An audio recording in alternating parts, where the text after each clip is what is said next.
High Court acquits Datuk Sri Najib from tampering with 1 MDB audit charges.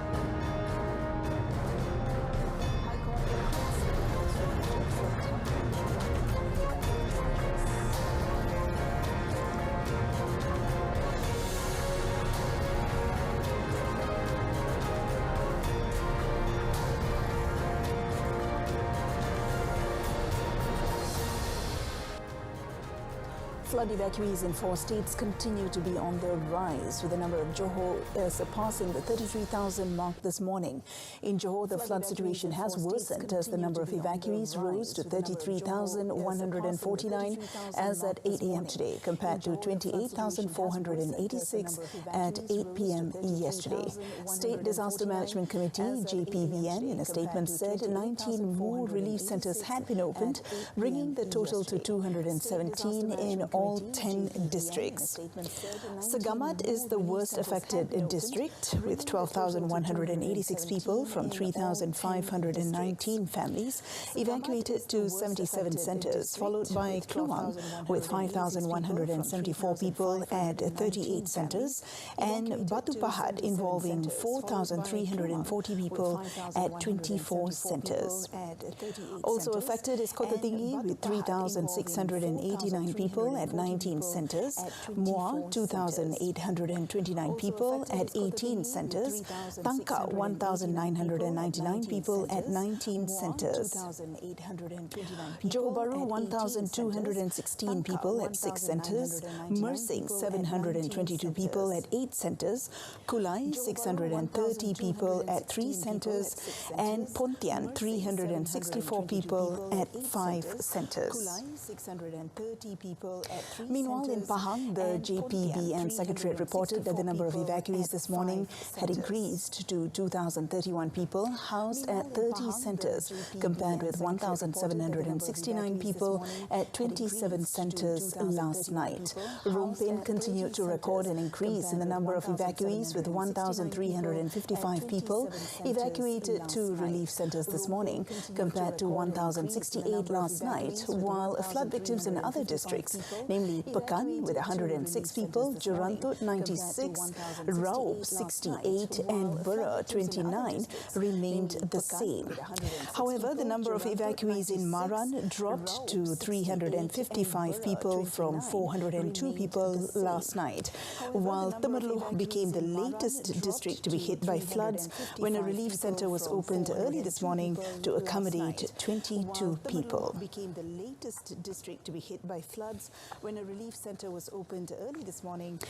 In Negeri Sembilan, State Civil Defence Force APM Director Lieutenant Colonel Muhammad Nazri Meskam said a total of 1,061 people from 301 families were placed in 12 centres in Tampin and Jempol as of 8 a.m. today. In Malacca, the number of evacuees rose to 144 people from 35 families at 8 a.m. today, compared to 78 people from 20 families at 8 p.m. yesterday. The Malacca JPBN in a statement said of the total, 12 people from 6 families have been evacuated to Balai Raya Bukit Tambun in Alor Gajah district. And in Sarawak, the number of evacuees in the Engka Lili and Julau areas remained at 43 people from 18 families in 2 relief centres. According to the Sarawak JPBN Secretariat, 25 people from 12 families were housed at Dewan Jonikal Rayong in Engka Lili, while 18 people from 6 families were evacuated to the Julau Sports Complex. Climate change, global warming and extraordinary rainfall were among the factors that caused the floods in Johor this time, making it the worst since the 2006 disaster. Deputy Prime Minister Datuk Sri Dr. Ahmad Zahid Hamidi said these factors also caused the water levels of the main rivers in the state, including Sungai Johor, to rise rapidly.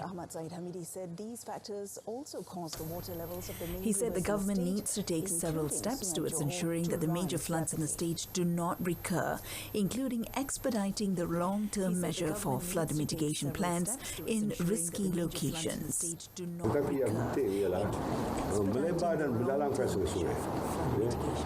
limpahan sungai yang tohor itu menyebabkan dia terus bermanjir di kawasan-kawasan tertentu. Dan apa yang penting dari segi jangka panjangnya, tebatan banjir untuk beberapa daerah di Johor ini perlu dilaksanakan segera. Walaupun kita tahu terdapat kekangan kewangan, tetapi mungkin Kementerian Kewangan dan Kementerian Ekonomi mempunyai beberapa kaedah tertentu bagi melakukan flood mitigation plan ini.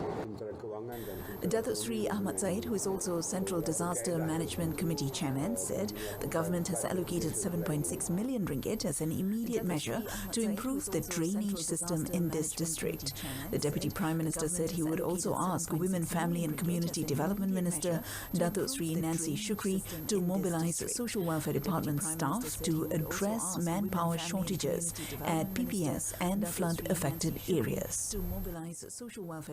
The Communications and Digital Ministry (KKD) has instructed the telecommunication companies to install generators in flood hotspot areas. Deputy Minister of Communications and Digital Teo Ni Ching said it was aimed at preventing the affected areas from experiencing communication service disruptions.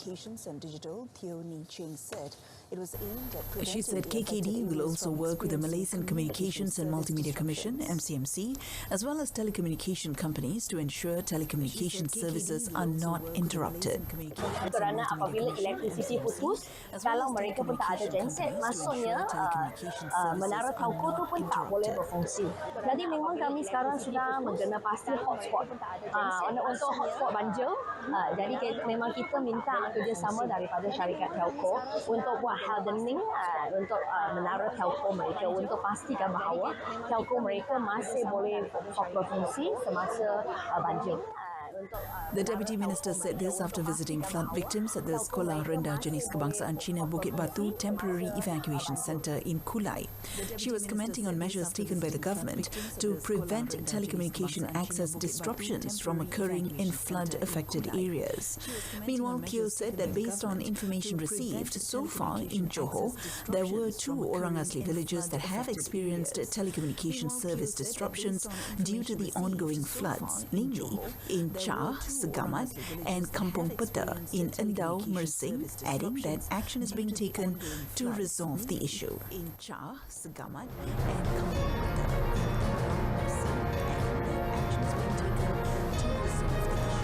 Coming up, B40 encouraged to shop at supermarkets under Rahmah package. Stay tuned. B40 encouraged to shop at supermarkets under Rahmah package. Stay tuned.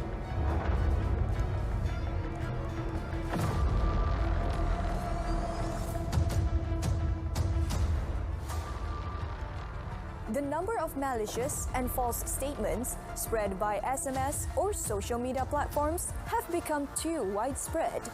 The public is advised to be careful and not fall for such ploys and sharing or forwarding such messages.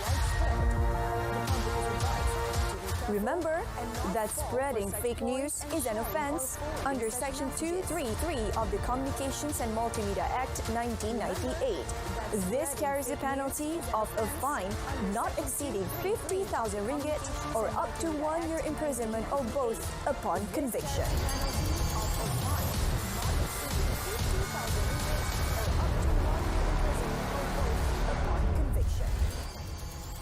Welcome back. Kuala Lumpur High Court has acquitted former Prime Minister Datuk Sri Najib Tun Razak and former 1MDB or One Malaysia Development Berhad Chief Executive Officer Arul Kandasamy on the 1MDB audit tampering case. The acquittal order was granted by Justice Mohammad Zaini Mazlan. Arul Kandasamy on the 1MDB audit tampering case. The acquittal order was Justice Mohammad Zaini, who had been elevated to the Court of Appeal recently, ruled that the prosecution failed to present evidence to show that Datuk Sri Najib ordered the amendments to the audit report. Last year, Arul Kanda took the stand as a witness in the case after the judge allowed the prosecution's application under Section 63 of the Malaysian Anti-Corruption Commission, MACC, to call him as a witness in the case. The prosecution closed its case on 7th September after calling 16 witnesses, including former Chief Secretary to the government, Tan Sri Dr. Ali Hamzah, now deceased, former Auditor Generals Tan Sri Amrin Buang and Tan Sri Dr. Madina Muhammad, former 1MDB Chairman Tan Sri Muhammad Baki Saleh, and former National Audit Department Audit Director Saadatul Nafisa Bashir Ahmad. Domestic Trade and Cost of Living KPDN Minister Datuk Sri Salahuddin Ayub has advised heads of B40 households to shop in supermarkets that have agreed to offer discounts ranging between 3 and 30% for 12 types of basic items under the Rahmah package program. He said the agreement was reached in an engagement session with the ministry recently. Speaking to reporters after attending a Rahmah basket and back-to-school aid program, Datuk Sri Salahuddin said this initiative will help with savings and is very meaningful to the target group at this time.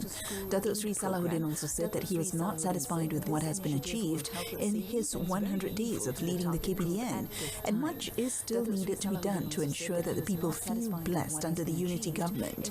He said there have been various initiatives under the Payung Rahmah initiative. However, as minister, there is more for him that needs to be done, and this needs to be implemented quickly. He said the KPDN needs to study on things that could alleviate the burden of the people and reduce the living cost, adding that he promised to ensure his responsibilities as a minister is carried out as best as possible.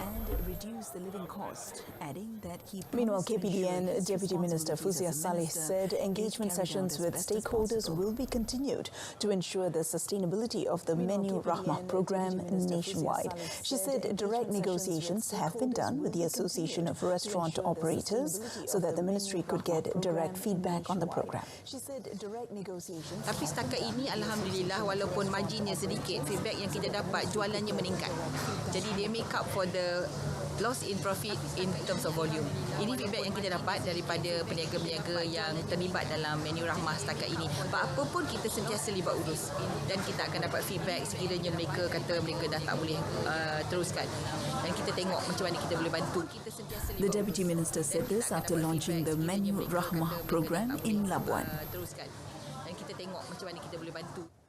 Bangi has the highest population among the 222 parliamentary constituencies in the country at 691,900 people. Now, this is based on the Department of Statistics Malaysia's latest sub-national statistics of Parliament and State Legislative Assemblies SLA 2023. It is followed by Kota Raja with 526,400 persons and Subang with 481,100 people. Chief Statistician Datuk Sri Dr. Muhammad Uzir Maidin in a statement said the most densely populated parliamentary constituency is Wangsa Maju with a total population of 13,224 people per square kilometre. This is followed by Pandan with a population density of 11,442 people per square kilometre and Jelutong with 11,361 people. The parliamentary constituencies of Putrajaya, Gua Musang and Tumpat are the three constituencies in Malaysia that recorded the highest percentage of young age population, which are 37.2%, 35.8% and 33.5% respectively. The SLA, the second series since 2022, contains indicators such as basic information, population, housing, employment, household income, education, health, poverty, public safety, internet and social media, basic amenities, the number of establishments or businesses, and is released for all in the 222 constituencies. Basic amenities, the number of establishments or businesses, and is released for all in the 222 City 5-0 to continue winning streak. That and more in our sports segment.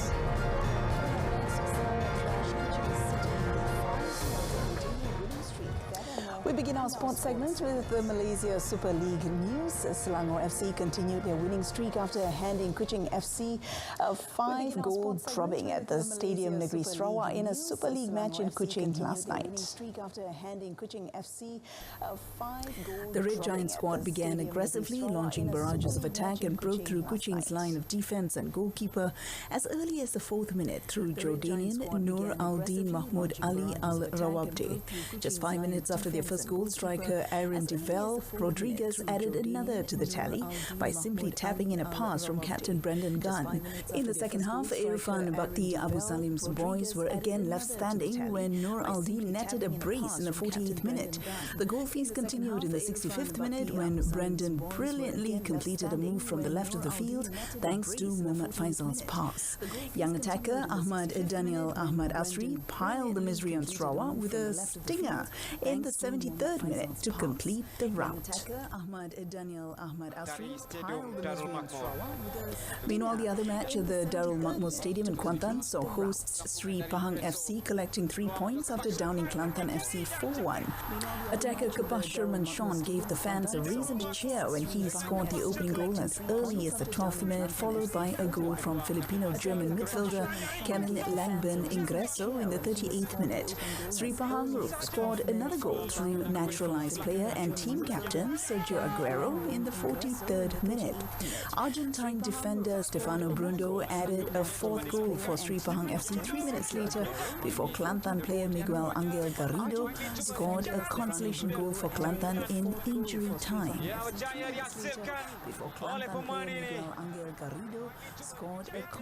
At the Copa del Rey, a tenacious Barcelona frustrated Real Madrid to secure a 1-0 win over their bitter rivals in the first leg of their semi-final clash this morning.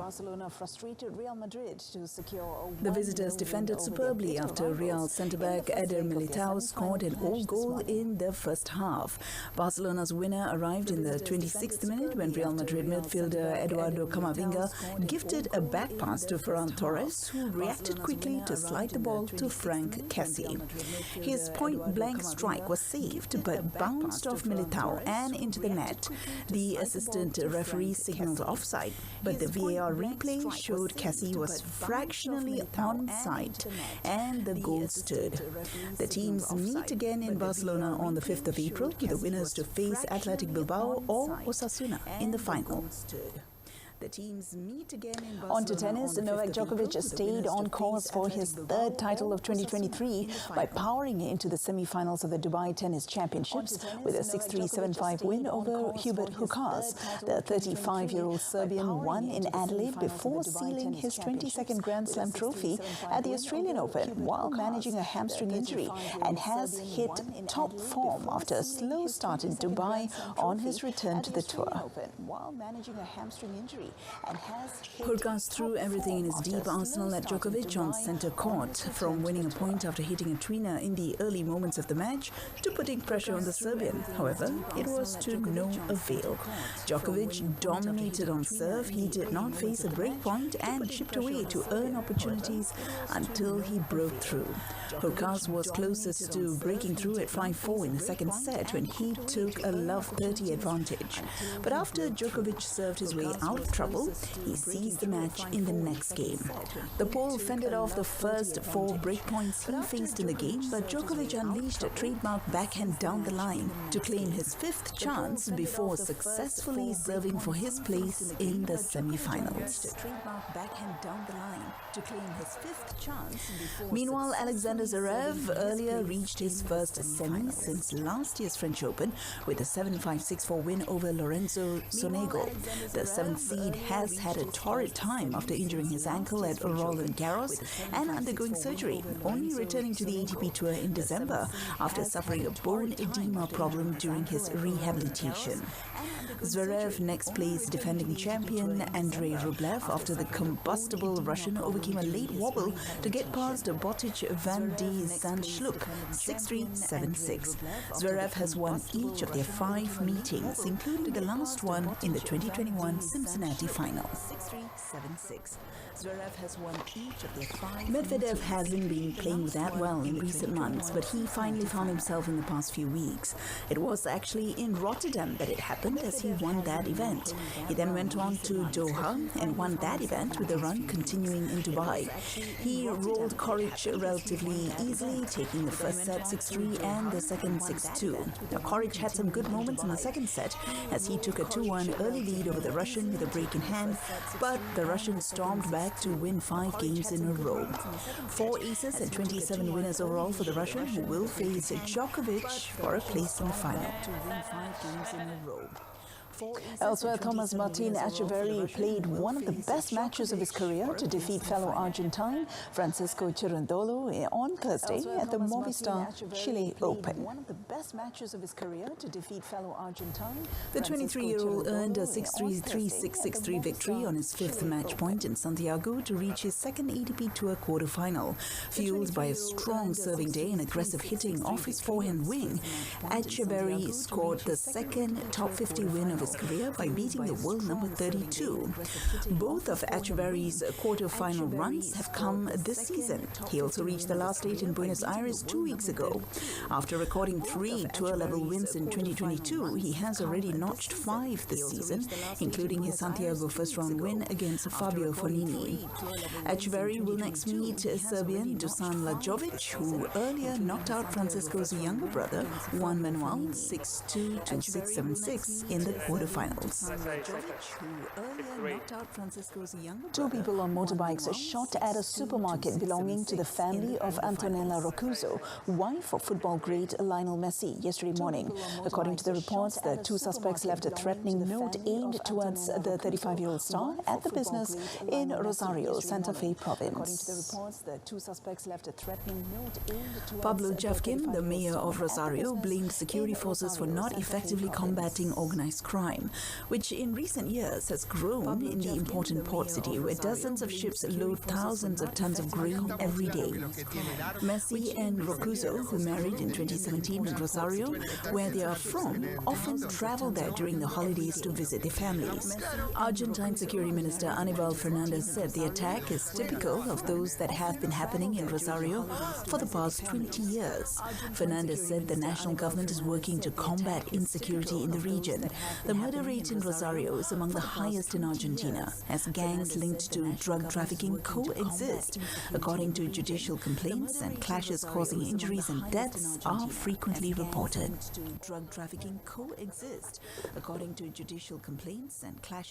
And with that, we reach the end of today's updates at noon. In our top story today, the number of flood victims in Johor surpasses 33,000 mark. Don't forget to join us again tonight at 10 p.m. on Cellular and Berita RTM and RTM Click's website and mobile app. In case you missed it, you can stream it again on Berita RTM's YouTube channel.